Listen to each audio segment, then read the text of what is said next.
bonjour et bienvenue à vous qui fréquentez l'Église de l'Alliance chrétienne et missionnaire de Lévis, à nos frères et sœurs aussi qui sont à Montmagny, ainsi qu'à ceux qui nous suivent via les réseaux sociaux. Et nous sommes, par la grâce de Dieu, le dimanche 27 février 2022. Alors aujourd'hui, on va continuer notre étude sur la providence de Dieu dans les circonstances de nos vies. C'est un sujet important parce qu'il met en évidence le fait que les événements qui se produisent dans nos vies ne sont pas le fruit du hasard. Ils sont guidés par Dieu pour que nous apprenions à lui faire confiance en toutes choses.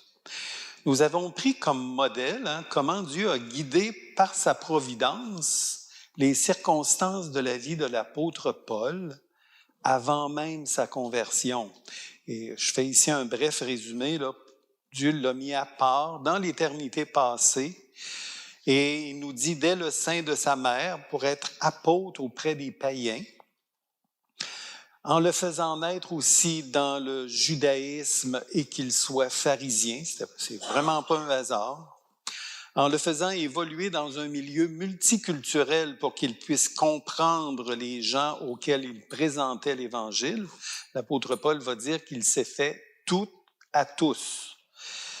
Et en lui accordant la citoyenneté romaine, privilège qui lui a permis d'être protégé à plusieurs reprises contre ceux qui voulaient le tuer, c'est arrivé tellement souvent, et finalement de le conduire à Rome.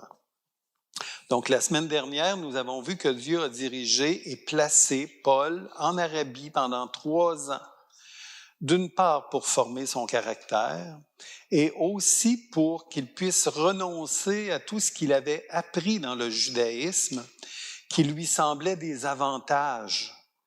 Et il a dit plus tard qu'il a considéré ces avantages-là comme de la boue afin de gagner Christ. Dieu lui a ensuite révélé les vérités fondamentales de la foi dont nous bénéficions par la lecture de ses lettres. Et pareillement à l'apôtre Paul, nous avons vu que nous avons nous aussi besoin d'une période de formation après que le Seigneur se soit révélé à nous en dirigeant une personne qui nous a présenté l'Évangile, même la personne qui nous a présenté l'Évangile, a été choisie et dirigée par Dieu. Ce n'est pas un hasard qu'elle se soit trouvée sur notre chemin. Notre caractère a aussi besoin d'être transformé. Dieu ne peut pas nous utiliser tels que nous sommes et nous avons besoin d'apprendre à dépendre de lui et à faire l'œuvre de Dieu avec la puissance que nous donne l'Esprit. Et non avec l'énergie de la chair, sinon nous sommes inutiles, voire même nuisibles pour l'œuvre de Dieu. Nous avons aussi besoin de renoncer à des choses sur Dieu que nous avons apprises avant de le rencontrer et que souvent nous transposons dans notre foi nouvelle.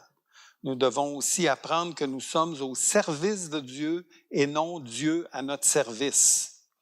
Et cette période de conscientisation et de révélation est importante pour accomplir les œuvres que Dieu a préparées d'avance pour nous.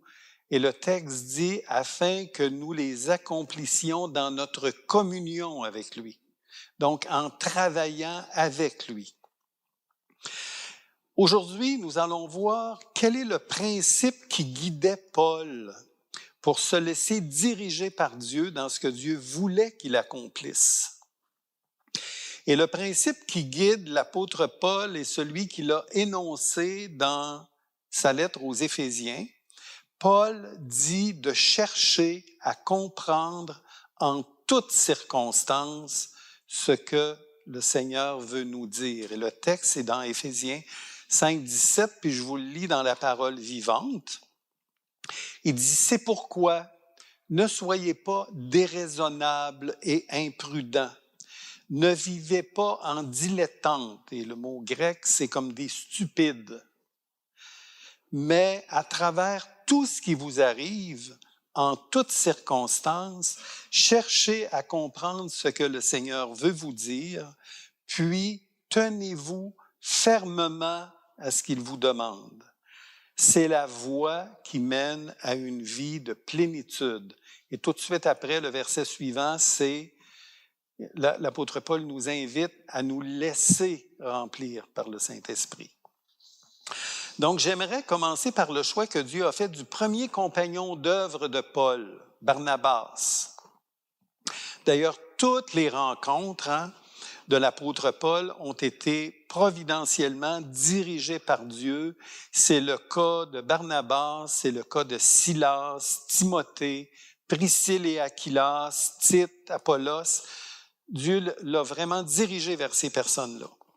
Et la rencontre du premier collaborateur de Paul, qui était Barnabas, c'est tout de suite après sa conversion. Et la première fois qu'on entend parler de Barnabas, c'est dans Actes 4, 36. C'était un Lévite. Son vrai nom, là, c'était Joseph. Il était d'origine de Chypre, mais les apôtres le surnommaient Barnabas. Pourquoi? C'est-à-dire celui qui console et encourage. Et c'est pas pour rien que celui qui console a été placé avec Paul. Donc, Barnabas, il avait reçu le don d'exhortation et d'encouragement, et il a joué un rôle bien important dans la vie de Paul.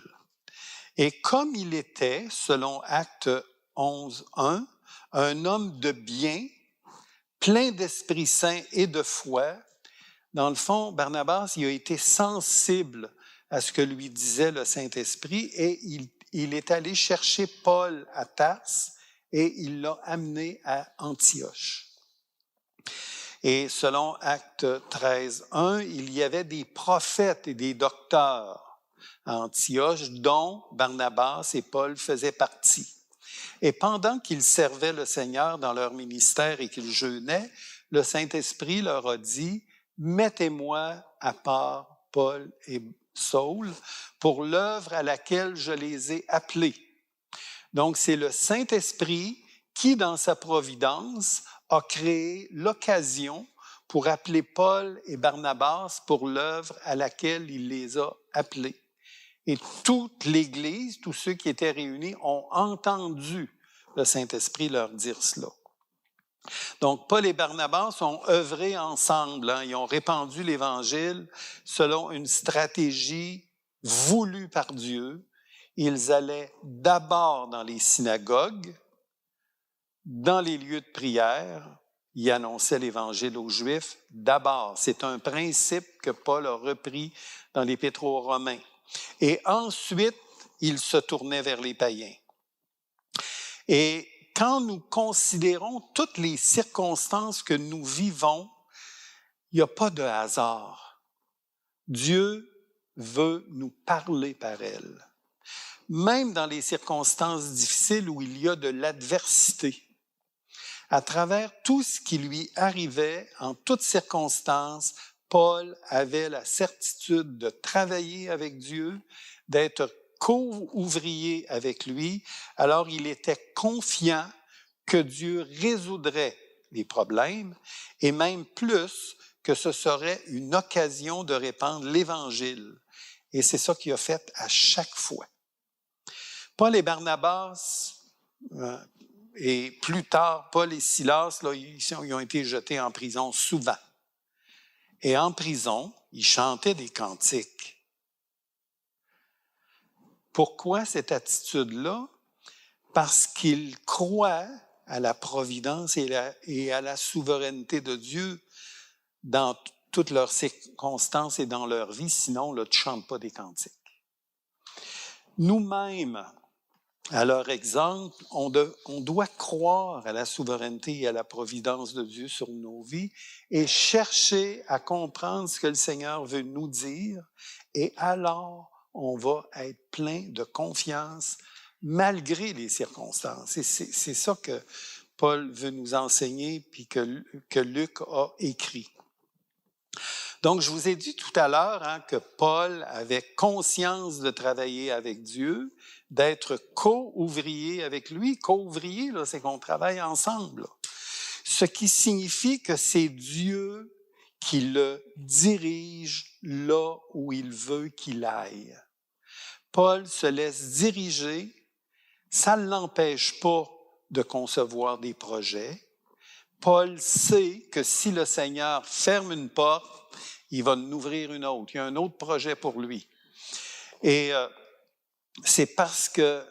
et il y a plusieurs proverbes qui nous disent ça. Il y a entre autres 2 proverbes qui disent, écoutez-les bien, il y a dans le cœur de l'homme beaucoup de projets, mais c'est le dessein de l'Éternel qui s'accomplit. Moi, j'ai eu beaucoup de projets, mais c'est le dessein de l'Éternel qui s'accomplit. Proverbe 16, 1, dans la version sommaire, ça dit « L'homme fait des projets, mais celui qui a le dernier mot, c'est l'Éternel. » Et Jacques, dans son épître, il va dire, dans Jacques 4, 15, « Si Dieu le veut, nous ferons ceci ou cela. » C'est une formule qu'on emploie souvent, hein? C'est une simple formule, là, mais ça n'a de sens que si nous reconnaissons que la volonté de Dieu que c'est la volonté de Dieu sur ce que nous faisons qui va s'accomplir et que nous devons chercher à l'accomplir. Et c'est ça qui est important.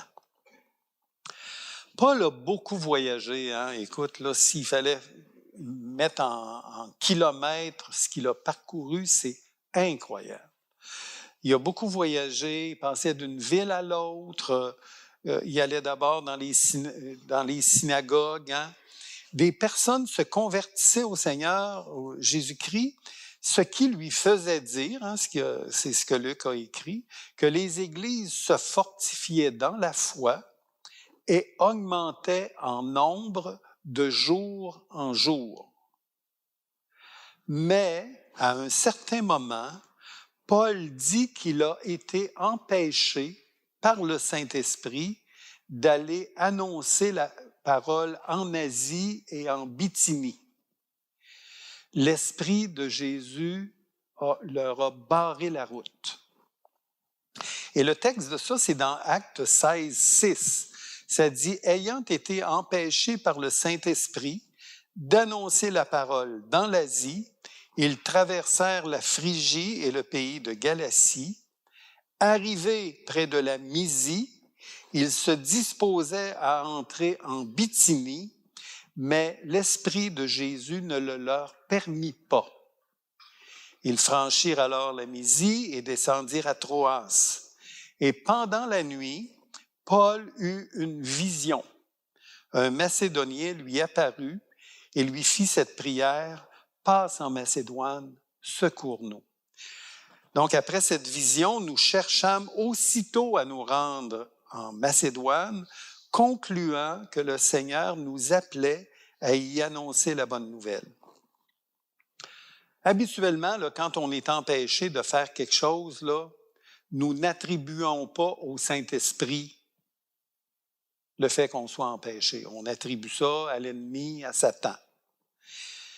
Mais Paul, lui, il applique ce qu'il enseigne, de chercher à comprendre ce que le Seigneur veut lui dire à travers les événements. Il est empêché d'aller en Asie avec Silas. Il continue leur route, puis de nouveau, ils sont empêchés. Puis ils ont traversé en tout là, 4 pays. Les circonstances là, de ces empêchements-là, ils ne sont pas rapportés. Luc n'en parle pas. Mais durant ces déplacements-là, il se questionne. Et il conclut que c'est le Saint-Esprit qui les a empêchés à cause de la vision d'un Macédonien qui lui a demandé de venir les secourir. Donc, ils sont allés, effectivement, en Macédoine, à Philippe. Plus précisément, Paul s'est dirigé toujours vers le lieu de prière où il a rencontré Lydie, qui était marchande de pourpre. Elle était non juive, mais elle craignait Dieu, tout comme Corneille. Dieu avait déjà préparé le cœur de Lydie. Parce que c'est dit qu'elle a été sensible aux paroles que disait Paul, et c'est elle qui est devenue la première chrétienne d'Europe. Donc, c'est pas par hasard non plus que Lydie se trouvait là, à cet endroit-là, à ce moment-là. Dieu avait dirigé Lydie là. Et Dieu voulait que l'Évangile soit annoncé, il se répande en Europe, et non que Paul continue en Asie comme il l'avait projeté. Lui, il avait projeté d'aller là, mais non, Dieu dit non, tu vas t'en aller ailleurs.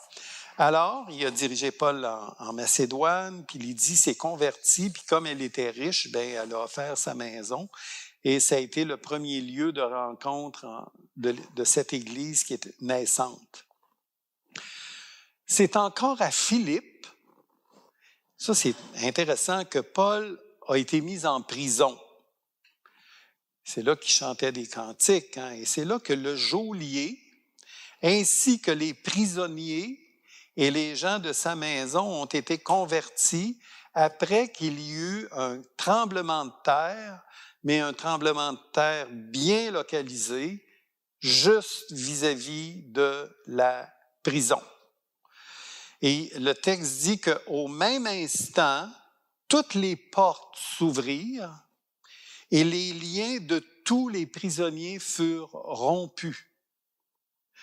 Le Saint-Esprit avait demandé à Paul et Silas de se diriger en Macédoine et dans sa providence, il a dirigé les événements pour que la vision qu'avait eue Paul soit accomplie.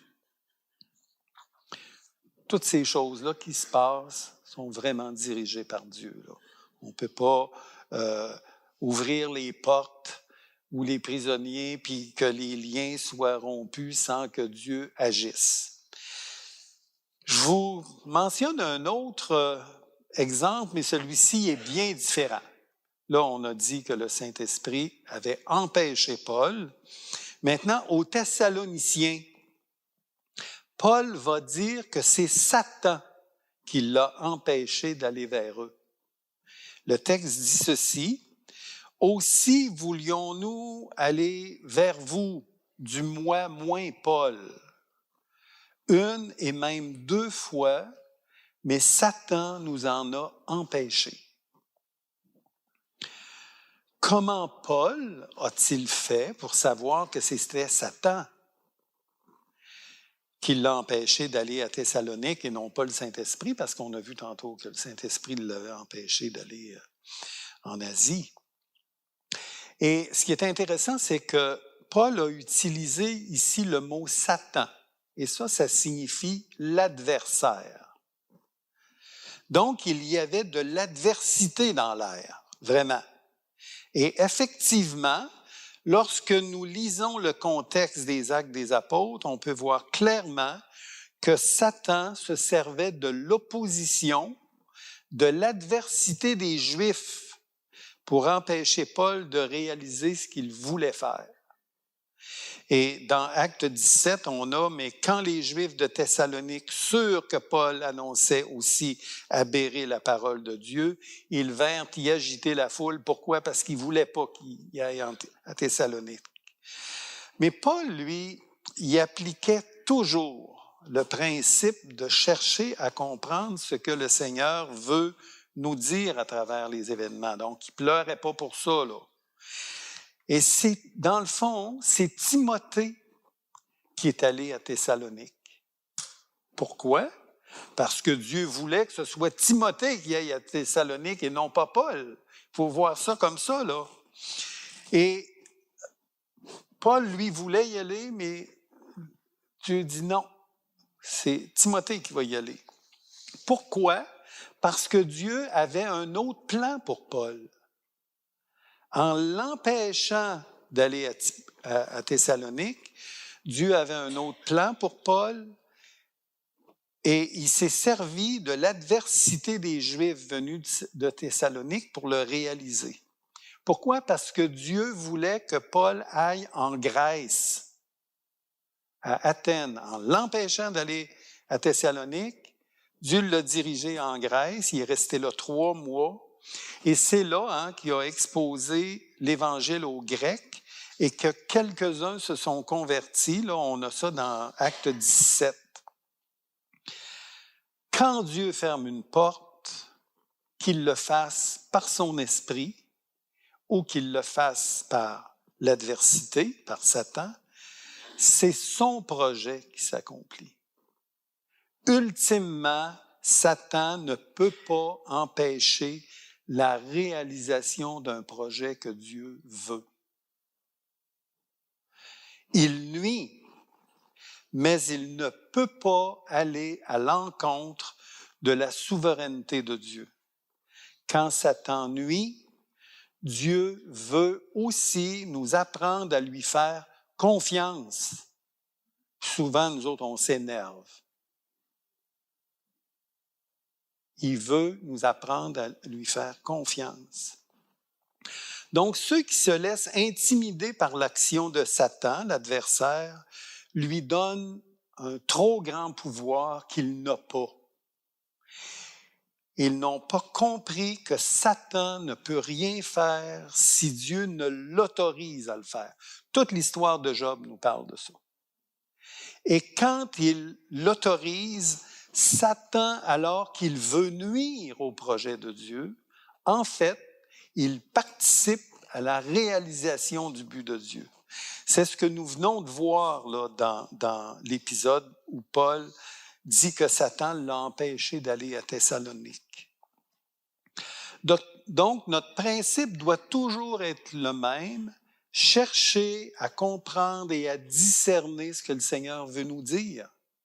Et dans notre relation avec lui, Dieu va nous le montrer. Au lieu de s'énerver, là,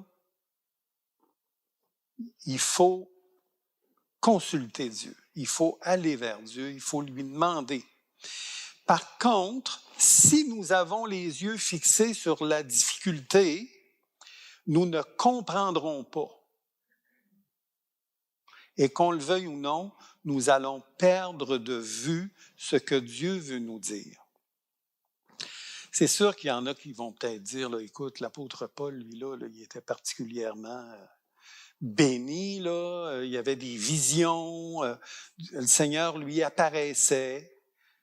C'est vrai. Mais Dieu nous parle à nous aussi, là. Pas toujours par des visions, puis pas toujours par des songes, puis par des choses extraordinaires. Mais il peut le faire en nous rappelant un verset de la parole, un réma, qui donne un sens à ce qui se passe.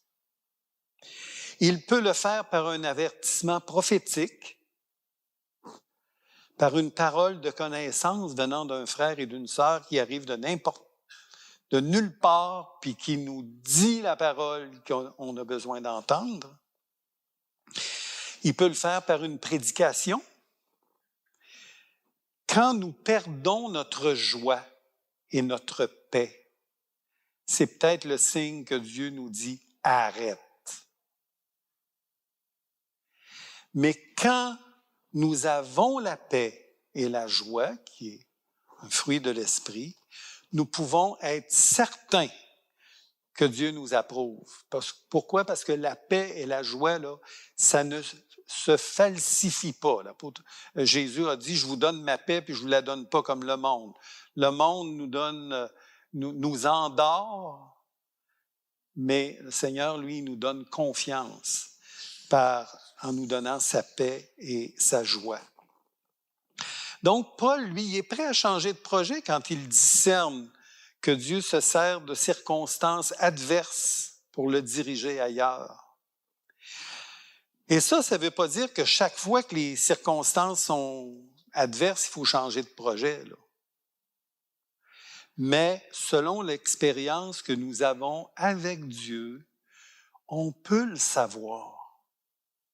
Allons vers Dieu. Le voisin, là, il ne sait pas. Il n'est pas dans le projet. On est ouvrier avec Dieu. Alors, dans le fond, c'est à Dieu qu'il faut aller pour chercher la réponse. Donc, selon l'expérience que on a avec Dieu, on a un vécu avec Dieu. Hein?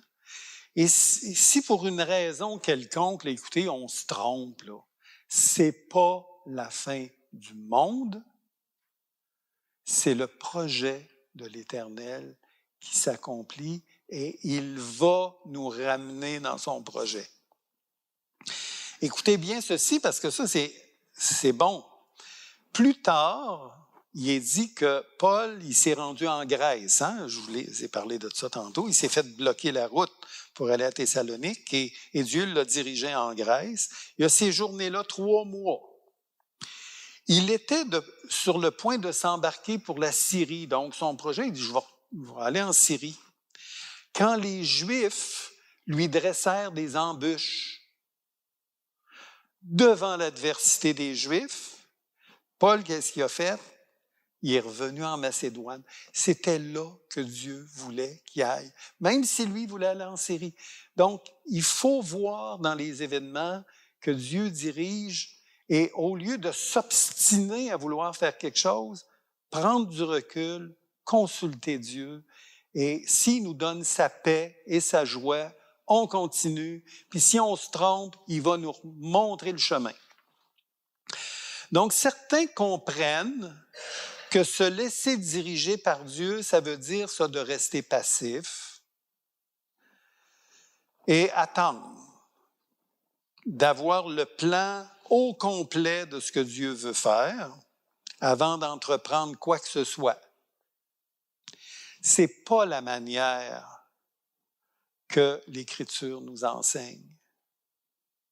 Si nous voulons que Dieu nous dirige dans les circonstances, il faut entreprendre quelque chose. Par exemple, on a un projet à cœur, on a vu dans différentes choses que, effectivement, Dieu peut vouloir qu'on réalise avec lui un projet. Ou il nous place dans notre esprit une personne et ça devient fort.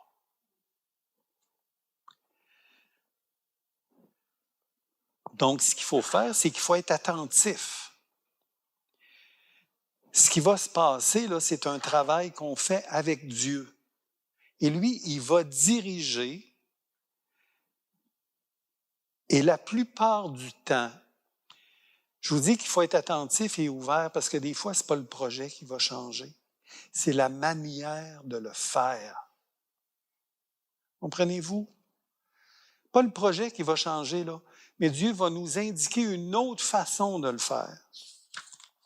Donc, si nous restons assis là, à attendre d'avoir... l'apôtre Paul, s'il avait fait ça, là, il n'aurait pas bougé beaucoup. Là.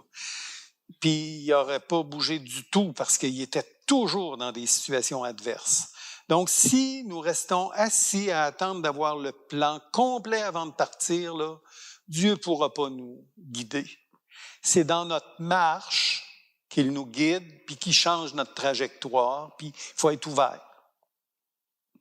Donc, il faut être sensible au désir que Dieu fait surgir susciter dans notre cœur, bouger en sachant que Dieu peut modifier les choses pour finalement accomplir sa volonté. Le fait de rester passif, ça nous prive de la connaissance de la volonté de Dieu et d'apprendre à reconnaître la volonté de Dieu. Comme je vous l'ai dit, dans Proverbe 19, 21, il y a dans le cœur de l'homme beaucoup de projets, mais finalement, c'est le dessein de l'Éternel qui s'accomplit. Et un bon exemple de ça, c'est que le désir de Paul d'aller à Rome. Paul avait comme projet d'aller à Rome. C'est un désir que le Seigneur avait suscité dans son cœur, mais il ne savait pas comment ça se passerait. Donc, dans Actes 19, 21, on a, après que ces choses se furent passées, Paul forma le projet d'aller à Jérusalem en traversant la Macédoine et l'Achaïe. Et il se disait, quand j'aurai été là, il faut aussi que je voie Rome. C'était son projet. Mais c'est plus tard que le Seigneur lui a dit, maintenant, c'est le temps d'y aller. Puis c'est même moi qui va créer toutes les circonstances. Donc, c'est quand il est passé devant Festus à la suite d'une émeute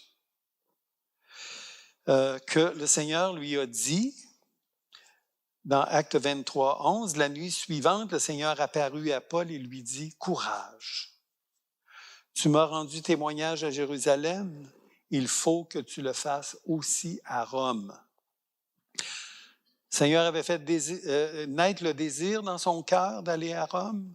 Là, maintenant, il dit, là, c'est correct.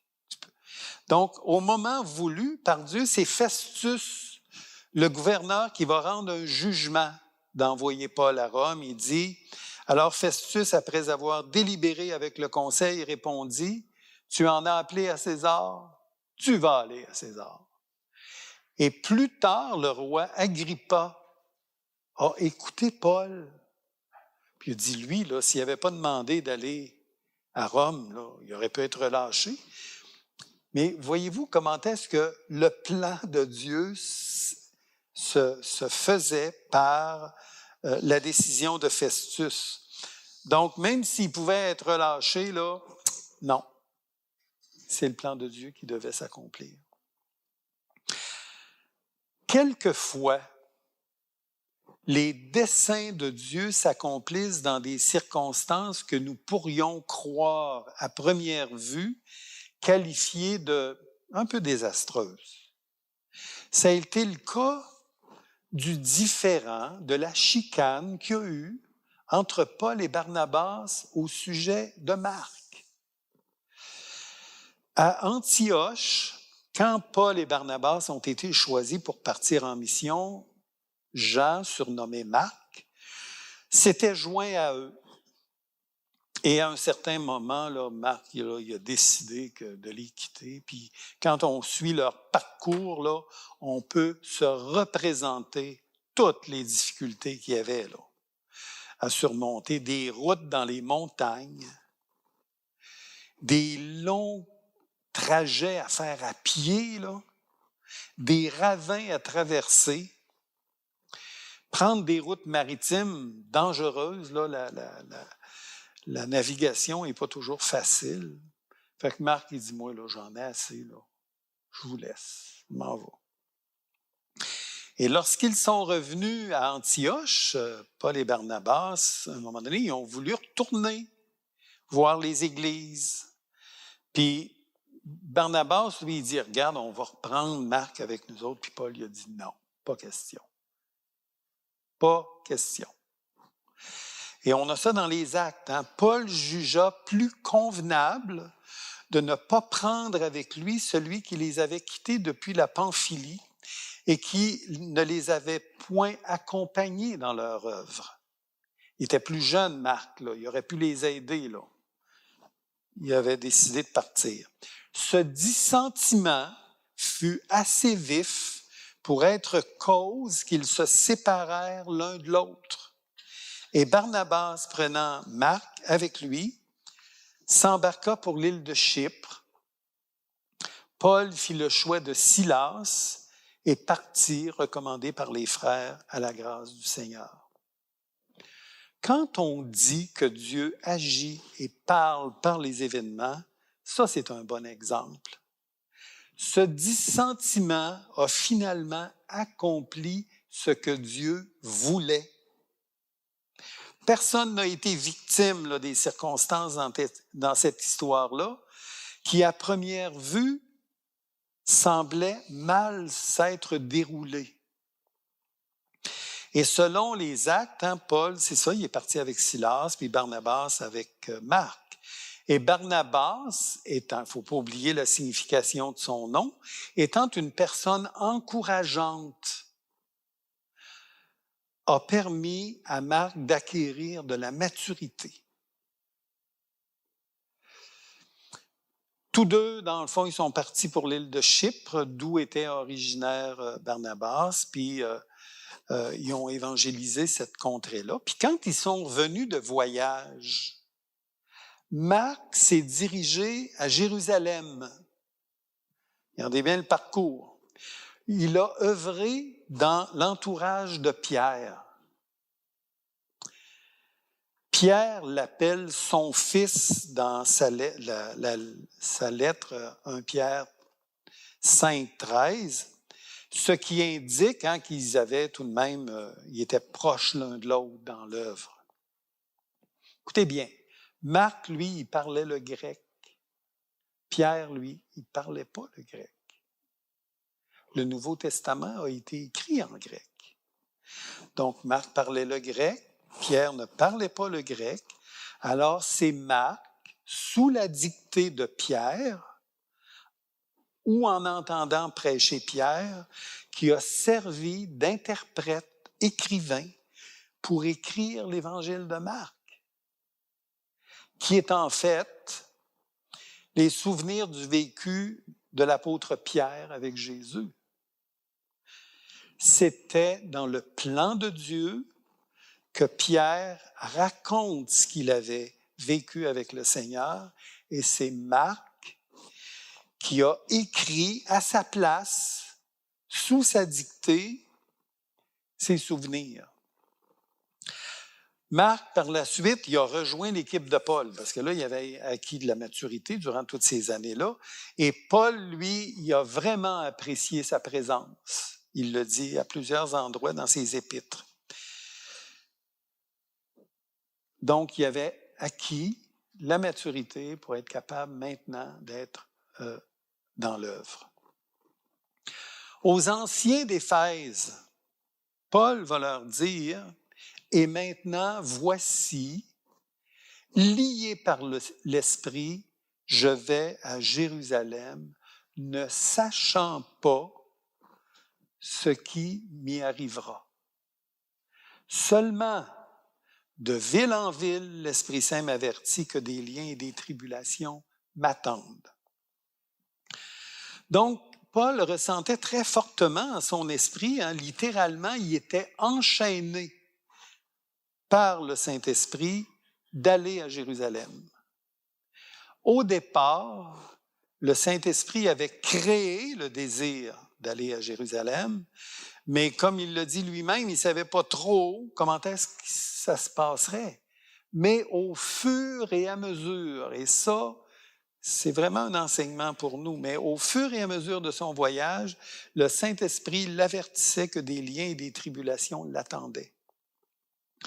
Ces avertissements avaient pour but de préparer Paul aux souffrances qui l'attendaient, puis vous allez voir la semaine prochaine, on va regarder ça. Là. C'est incroyable ce que l'apôtre Paul a vécu là. Même qu'un prophète nommé Agabus lui a confirmé que ce que le Saint-Esprit lui disait, c'est ça qui allait se passer.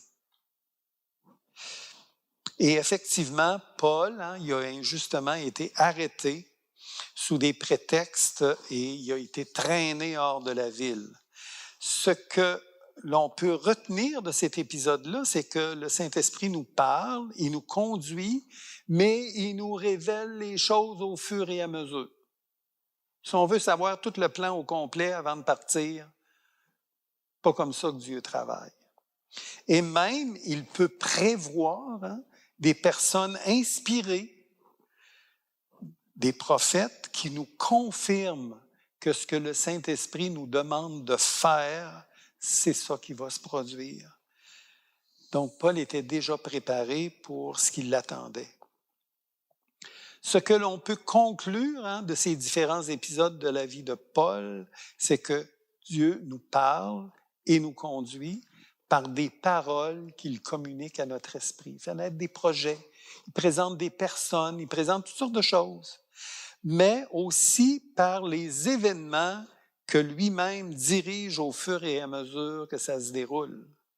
Dieu nous dit, par l'entremise de l'apôtre Paul, de chercher à comprendre ce que le Seigneur veut nous dire.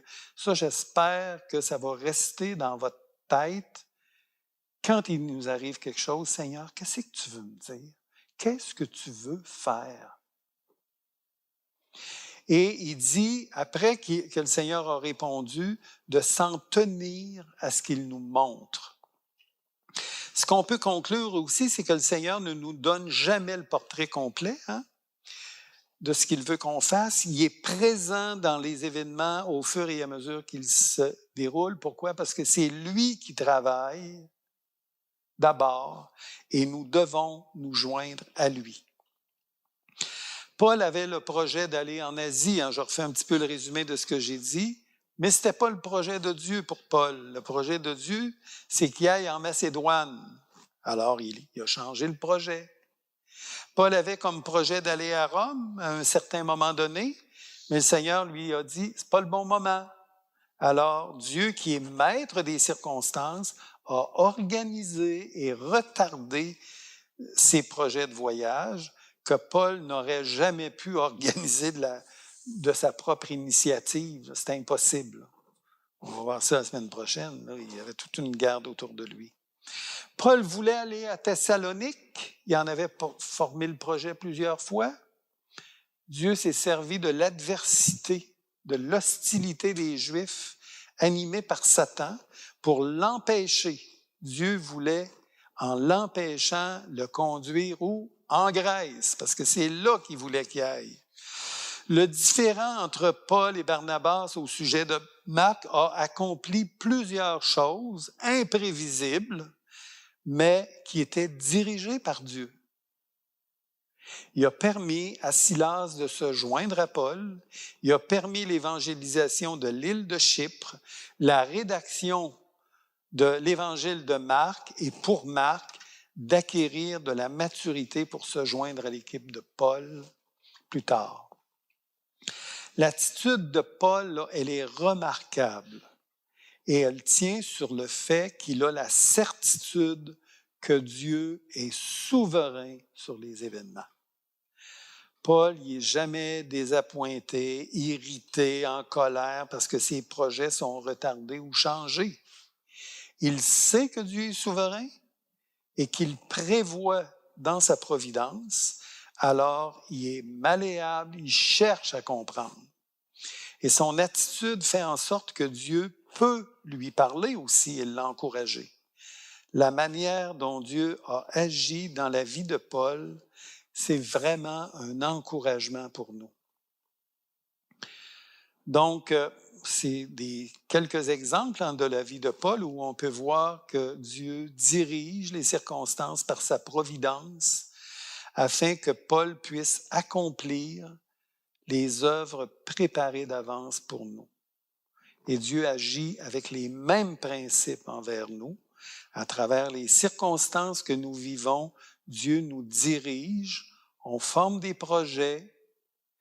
Dieu peut fermer certaines portes, mais il va en ouvrir d'autres.